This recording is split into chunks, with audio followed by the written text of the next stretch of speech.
When I was in third grade, I began having this dream about my teacher, Miss Seabury.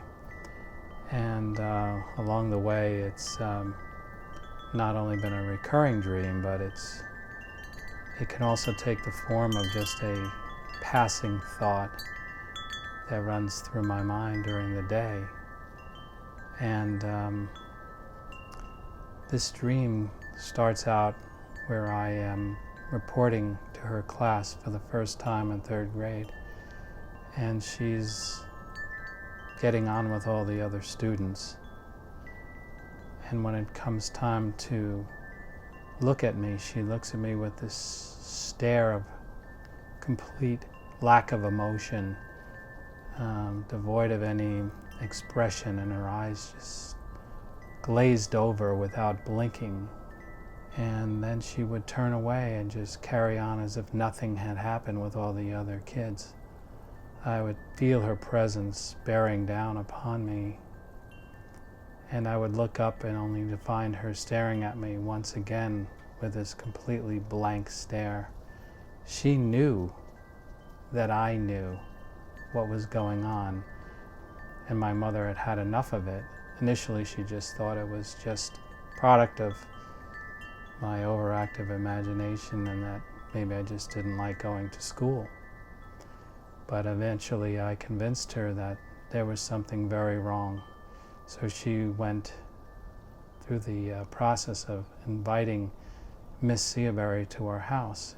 And she came over one day, and I was hiding in one of the rooms, and I heard their conversation. And then my mom invited me into the kitchen where they were talking, and I refused to make eye contact with Miss Seabury. I didn't want to face the fact that I could actually have the devil in my own home.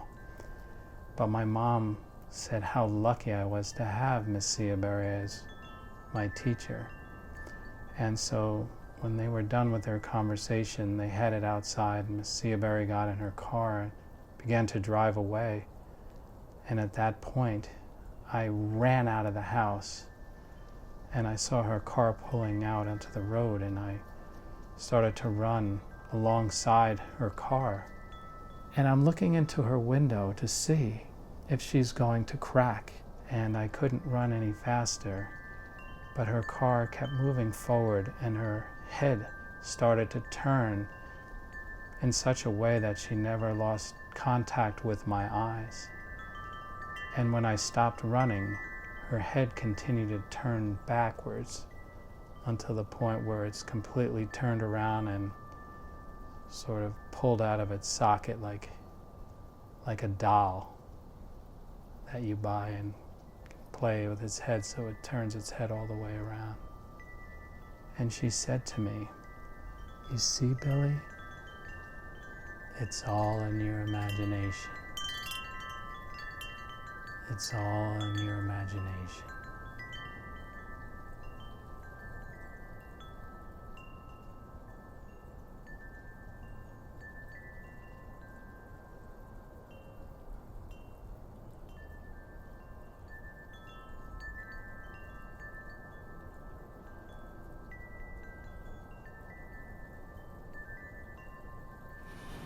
That's like when you have your back waxed, you know? It's like they pull it from the root. Yeah. That's what I'm trying to tell you. It's like having your back waxed. It's the difference between shaving your back and having it waxed. All right. How about your ears? You do your ears? It feels like time's slowing down again.